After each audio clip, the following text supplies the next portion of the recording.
I sat across from them in that stale little conference room, pretending like I did not already know something bad was coming. You could smell it in the air, that weird corporate scent of too much carpet cleaner, stale coffee, and collective anxiety. The fluorescent lights overhead hummed a low, irritating note, and in the corner, a dying ficus plant leaned against the wall, like it wanted to resign too.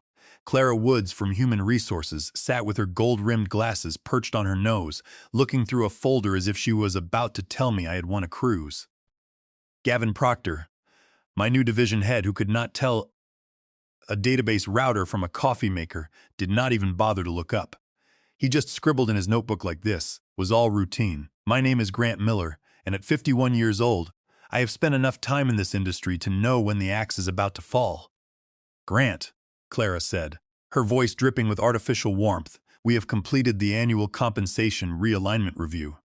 I knew that phrase. It was the same corporate euphemism that had been floating around the company Slack channels like a ghost for the last month. But I did not expect what came next. Your new compensation package will be $80,000 annually. I stared at her, my mind instantly doing the math. From my current salary of $190,000 down to $80,000. That was a 58% pay cut. And they were presenting it to me without a single explanation, as if it were a minor adjustment. I could feel the heat rising in my neck, but I refused to give them the satisfaction of seeing me lose my temper. I just nodded slowly. I will need to review this paperwork, I said calmly. Clara smiled as if I had just agreed to share a piece of birthday cake. She slid the folder across the mahogany table. It is effective immediately, Grant. Same hours, same responsibilities, same deadlines, but for less than half the money. I did not speak again. I did not raise my voice, and I did not throw a chair. I just stood up, took the folder, and walked out of the room. The second the glass doors closed behind me, my hands began to shake. I walked to my truck on autopilot, climbed inside, and just sat there. The steering wheel felt like solid ice under my palms. I sat in the silence, staring at the dashboard, thinking about my mortgage, the groceries, child support, and my two boys, Owen and Cole. What was I supposed to tell them? I sat there for nearly an hour, letting the engine remain cold while I tried to force the panic down. The job that was supposed to be the anchor of my life had just turned into a trap. I had joined Huxley Technologies back in 2018 when we were just a tight group of 8 engineers working out of a shared space in Spokane Valley. In those days, we did not care about titles or corporate hierarchies. We just cared about results.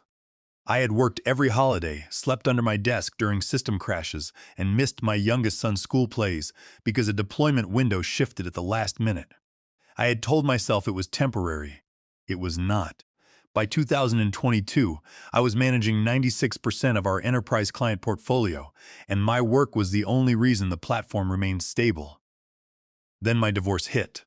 My ex-wife Rachel left me for a Pilates instructor named Julian, moving to San Diego and leaving me with the house, the bills, and the boys. My job became my only stability, the one place where I felt in control. But loyalty in the corporate world is a one-way street.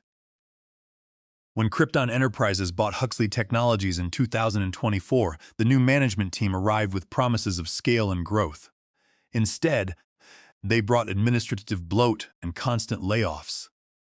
My engineering team was cut from 8 down to 3, but the workload remained the same. I was taking client calls at 10 at night, fixing server bugs at 2 in the morning, and sleeping 4 hours a night. I was snapping at my kids and living on caffeine, and now they wanted me to accept a 58% pay cut. I got out of my truck, walked into my house, and poured a glass of water. As I stood at the sink, my phone buzzed. It was Jared Henderson, a former systems engineer who had left Huxley 6 months ago. "Grant, have you checked LinkedIn today?" Jared asked. I laughed. "I have been a bit busy, Jared." "Well, you should," he said. "I am with Vanguard Systems now, and the directors here are asking about you. They know you are the only reason Huxley has not lost its biggest clients." I did not answer immediately. My heart was pounding. "I will call you back," I said. I walked into my home office, closed the door, and pulled out my original Huxley Technologies contract. I read every line carefully. There was no non-compete clause, and more importantly, Section 9B explicitly stated that any unilateral compensation reduction of 20% or more nullified the notice requirement and released me from all post-employment restrictions. I opened my laptop not to steal files, but to review the architecture notes in my head. I knew the operational patterns of Preston Global, Cortex Systems, and Helix Analytics better than anyone. I called Jared back and told him to set up a meeting with his director, Adrian Thorne, for the next morning. The next morning, I drove to a quiet diner on the edge of the city to meet with Adrian Thorne. I did not dress up for the occasion. I wore my usual jeans and a black polo shirt, wanting to present myself exactly as I was. Adrian Thorne was already sitting in a corner booth with a pot of coffee ready. He nodded as I sat down and poured me a cup. "I appreciate you meeting me on such short notice, Grant," Adrian said. His voice was calm and direct. "I did not waste time with small talk. I get straight to the point. Krypton Enterprises bought us, added 3 layers of useless management, and called it progress. I kept their platform running and their largest clients happy while they cut my team. Yesterday, they offered me a 58% pay cut." Adrian did not look surprised. He took a sip of his coffee and leaned forward. "We tried to recruit you before, Grant," Adrian said. "You turned us down out of loyalty." "Yes, but that loyalty was not reciprocated," I replied. Adrian reached into his briefcase and pulled out a leather folder, sliding it across the table. I opened it and looked at the terms. It was a formal offer for the position of Director of Client Integration at Vanguard Systems. It offered $230,000, with stock options and full benefits. It was a massive upgrade, representing real value. "Why this much?" I asked, keeping my voice steady. "Because you have maintained a client retention rate of 96% over the last 6 years, Adrian replied. "The enterprises do not trust Krypton. They trust you. Every time we have tried to pitch Preston Global or Cortex Systems, they have told us they are staying with Huxley because Grant Miller is managing their architecture. If you leave, those accounts will follow." Adrian leaned in closer, his voice dropping slightly, "And there is something else you should know. Our sources inside Krypton have confirmed that they are planning to offshore your entire engineering department within 10 months. They are cutting your salary now to force you to resign so they do not have to pay you severance. It is a calculated attrition strategy." Hearing that confirmed what I had suspected. The pay cut was not a realignment. It was a hostile move to push me out the door after I had spent years building their foundation. I closed the folder and looked at Adrian. "I will give you my final answer by 3 this afternoon," I said. Adrian nodded, shook my hand, and let me go. I drove back to the Krypton office and walked through the front doors at exactly noon. My security badge still worked. I took the elevator to the 4th floor and walked straight into the conference room where Gavin Proctor and Clara Woods were waiting for me. Gavin said, leaning back in his chair with a smug expression. "Have you signed the new agreement?"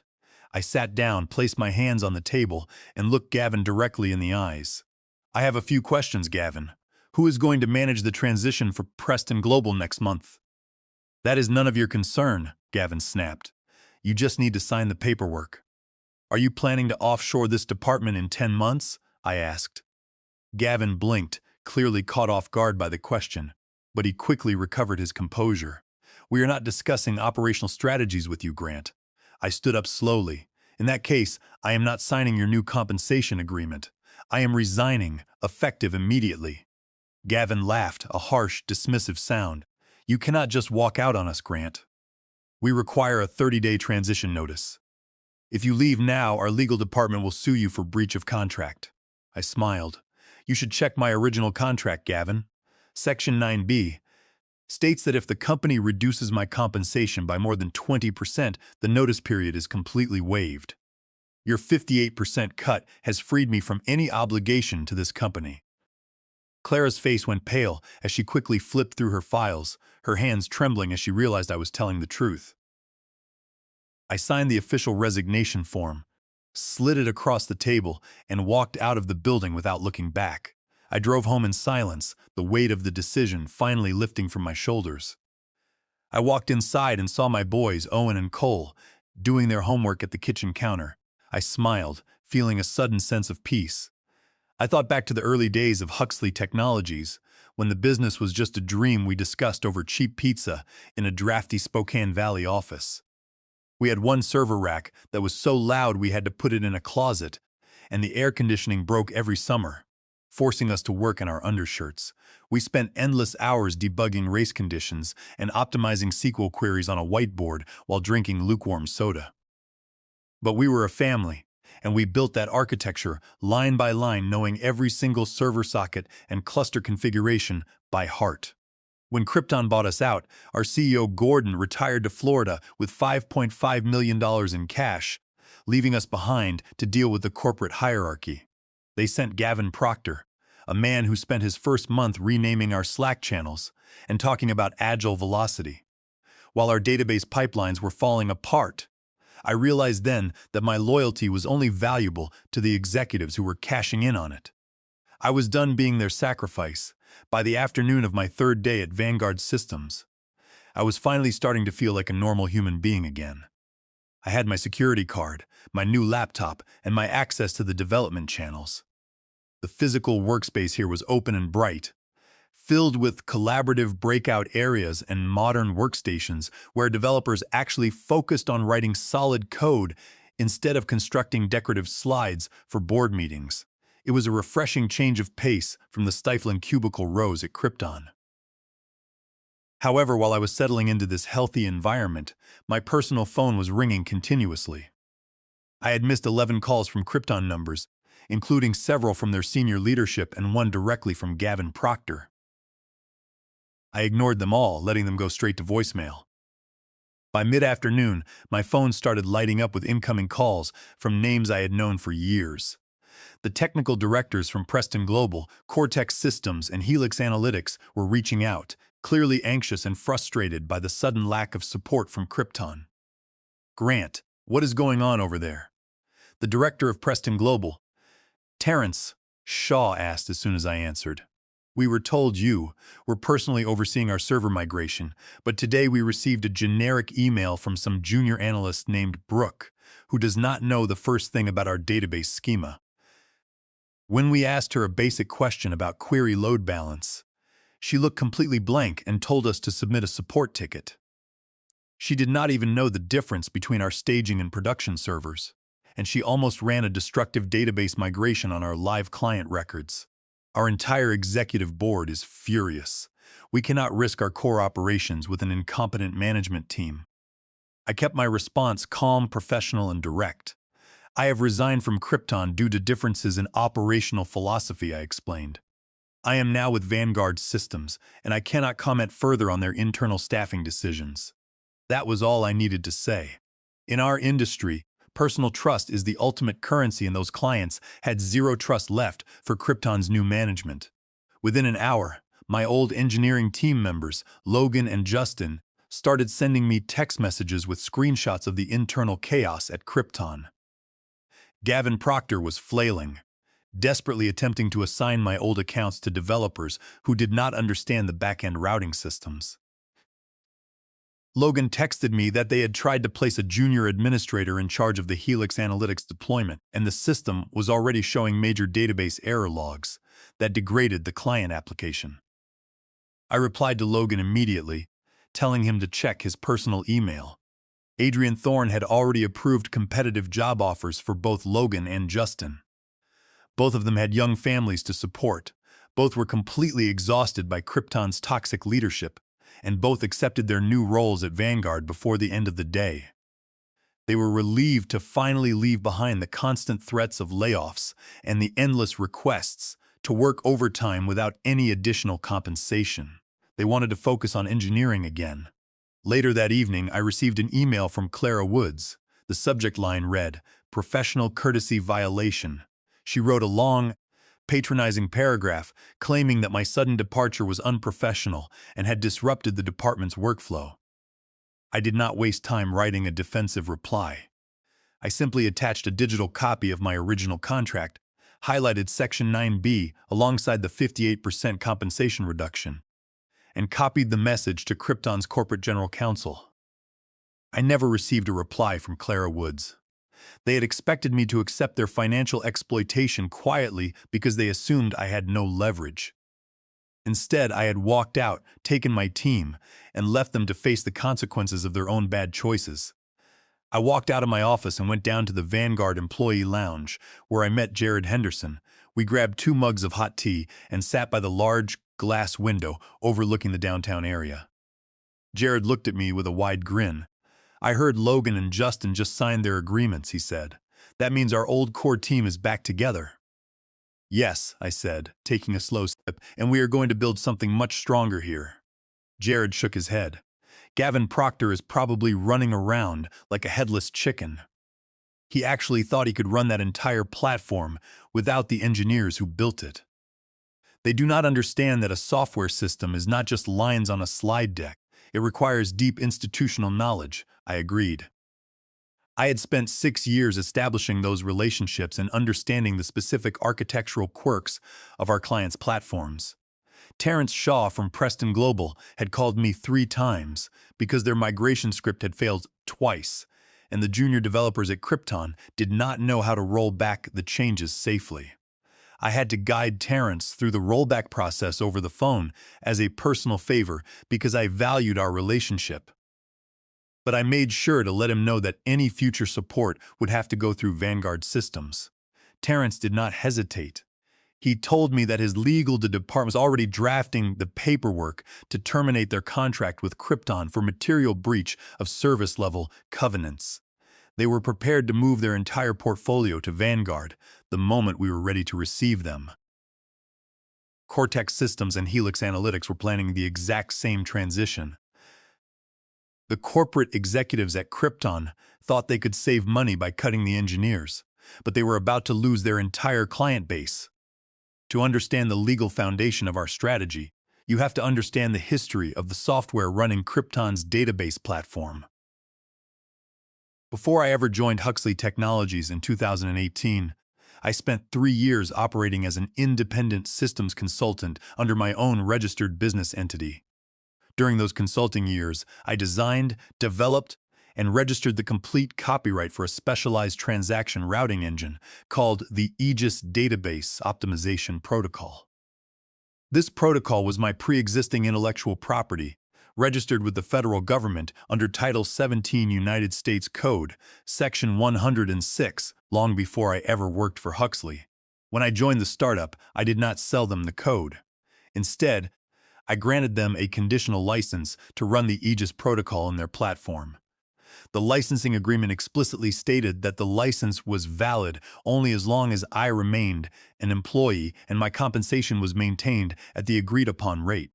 Any material reduction in my salary or benefits would immediately void the license, and any further use of the code would constitute federal copyright infringement under Title 17, Section 106. When Krypton Enterprises bought Huxley, their legal team did not bother to review the pre-existing vendor contracts. They assumed that because I was an employee, all of my code was work for hire that belonged to the company. They did not realize that their entire platform was dependent on a proprietary engine that they did not own. On Thursday morning, Krypton's general counsel sent me a cease and desist letter, demanding that I return the database keys and accusing me of sabotage. I took the letter to my attorney Audrey Bennett at her office in Spokane. Audrey was a seasoned litigator who had spent 25 years defending technical creators. She read the letter, laughed, and called it a desperate, empty bluff. "They are panicking," Audrey said. "They know they do not have a case, so they are trying to intimidate you. I will send our official response tonight, and I will copy the compliance director at Titan Capital, the investment firm currently performing due diligence for Krypton's $5.5 million funding round." By Thursday afternoon, the system at Krypton was starting to collapse. The Aegis protocol required a security handshake key to remain active. Because I had disconnected my hardware authentication token when I resigned, the database integration entered a read-only safety mode. The transaction lines froze, and the logistics platform stopped updating. Over 200 shipping trucks were sitting idle at regional depots because the software could not generate their routing manifests. The depot managers were calling the support lines every 5 minutes, screaming that they were losing thousands of dollars in delayed shipments and spoiled cargo. The entire supply chain was completely paralyzed, and the corporate executives were scrambling in panic. The system's status dashboard was flashing red with database errors, and Gavin Proctor had no idea how to resolve the issue. He called several junior developers into his office, ordering them to bypass the encryption check, but they had to inform him that without the hardware security token's master signature, any override attempt would corrupt the entire database. The company was losing thousands of dollars every hour, and their largest clients were demanding answers. The CEO of Preston Global called Gavin, screaming about a breach of service level agreements, and threatened to cancel their contract immediately. Meanwhile, Audrey's letter had landed on the desk of the lead investor at Titan Capital.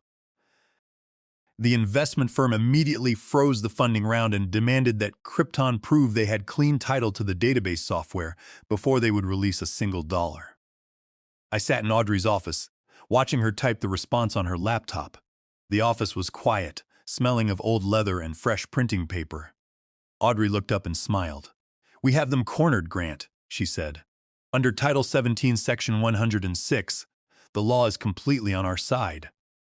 Krypton cannot claim this was work for hire because you created and copyrighted the Aegis Protocol 3 years before they even existed. By unilaterally cutting your salary by 58%, they triggered the automatic revocation clause in your licensing agreement. If they continue to run your code on their servers, they are committing willful federal copyright infringement, which carries statutory damages of up to $150,000 per violation." Audrey made sure to detail that every hour the unlicensed protocol was running constituted an active, separate count of infringement under federal law, putting Krypton's corporate officers at immediate risk of personal liability. I nodded, feeling a sense of deep satisfaction. "I did not want to destroy Huxley," I said. "I spent years building it. But Gavin Proctor and the Krypton executives did this to themselves. They thought they could treat us like numbers on a spreadsheet." Audrey hit the send key on her laptop. The email was delivered to Krypton's general counsel, their executive board, and the lead due diligence partner at Titan Capital, Clarence Thorne. Within minutes, the fallout began. Clarence Thorne called Krypton's corporate office and demanded an immediate explanation. He told Martin Colby that Titan Capital would not invest a single dollar in a company that did not own its core technology and was facing a federal copyright lawsuit. The funding round was officially frozen, leaving Krypton without the financial resources they needed to survive the quarter. On Friday morning, my phone rang. It was an unknown number, but when I answered, the voice on the other end was familiar. It was Martin Colby, the chief executive officer of Krypton Enterprises. He did not sound like the arrogant corporate leader I had seen in the company videos. His voice was tired, strained, and filled with tension. "Grant," he said, bypassing all corporate hierarchy, "we need to talk. I hear there is some confusion regarding your compensation package and the database licensing." I leaned back in my office chair at Vanguard Systems, looking out the window at the morning skyline. "There is no confusion, Martin," I said. "Your division head, Gavin Proctor, offered me a 58% pay cut in a windowless room. I rejected the offer and resigned under Section 9B of my contract. And as a consequence of that breach, your license to use my proprietary database protocol has been revoked under Title 17, Section 106. Martin was silent for a long moment. "We can fix this, Grant," he said finally. "We are prepared to restore your original salary of $190,000, and we will pay you a retroactive consulting fee of $50,000 to sign the software assignment forms." I laughed. "The price has gone up. Martin, I am not coming back to Krypton. If you want to keep using the database protocol, your company will pay my LLC a retroactive licensing fee of $200,000, an ongoing royalty of 2% on all gross platform revenue, and you will fire Gavin Proctor immediately. Furthermore, you will send a formal written apology to my legal counsel, acknowledging your breach of contract." Martin gasped. "That is extortion, Grant." "No, Martin," I said calmly. "That is business. You allowed an incompetent division head to threaten my livelihood and breach a legal contract. Now so you are facing the consequences. You have until 3 this afternoon to sign the agreement, or I will license the technology to Vanguard Systems, and they will use it to transition your remaining clients to our platform. By 2 in the afternoon, Martin Colby had signed the agreement. The legal documents were executed, and the retroactive payment of $200,000 was transferred to my business account. Gavin Proctor was dismissed from the company before the end of the day, his corporate career ended by his own arrogance. He was escorted out of the building by security in front of the entire office, a public end to a brief and disastrous management career that had cost the company its most valuable clients and millions in potential revenue. 6 months later, I am sitting in my new corner office at Vanguard Systems. Logan and Justin are working with me, and our department has grown to 18 people. We are managing the integration of 5 major enterprise clients that left Krypton to join us, including Preston Global and Cortex Systems. Krypton Enterprises was forced to shelf their outsourcing plans, and without their key clients, their platform value has plummeted. As for me, I am no longer working 80-hour weeks. I work remote 3 days a week, and I am home in time to have dinner with Owen and Cole. I watch their baseball games, help them with their homework, and sleep 7 hours a night. We go camping on weekends, explore the mountain trails, and talk about their plans for the future. The boys are happier, and I am no longer carrying the crushing weight of a toxic workplace. I spent years believing that loyalty to a corporation was the only way to secure my family's future. I was wrong. Self-respect and legal preparation are what actually matter, and sometimes you have to be willing to walk away to remind them who built the machine. I stood up from my desk and walked to the window, watching the rain wash over the streets below. The office was quiet, save for the low murmur of my team working in the adjacent room. Logan was discussing a database schema update with Justin, their voices relaxed and confident. There were no frantic alerts, no screaming managers, and no constant threats of layoffs. We had built a team based on mutual respect and professional competence, and the results spoke for themselves. In the first 4 months at Vanguard, we had successfully migrated Preston Global and Cortex Systems to our new infrastructure without a single hour of system downtime. The clients were thrilled, and our department was recognized by the executive board as the fastest-growing division in the company. As I looked at my reflection in the glass, I realized that the 58% pay cut Gavin Proctor had tried to force on me was the best thing that had ever happened to my career. It had forced me to step out of my comfort zone, to stand up for my rights, and to enforce the legal boundaries I had established years ago. I was no longer a corporate cog waiting to be replaced. I was a valued architect who owned the foundation of the systems I built. I checked my watch, saw it was 4:30 in the afternoon, and closed my laptop. I packed my bag, grabbed my overcoat, and walked out to the elevator. I had a dinner to prepare for Owen and Cole, and I was not going to be late.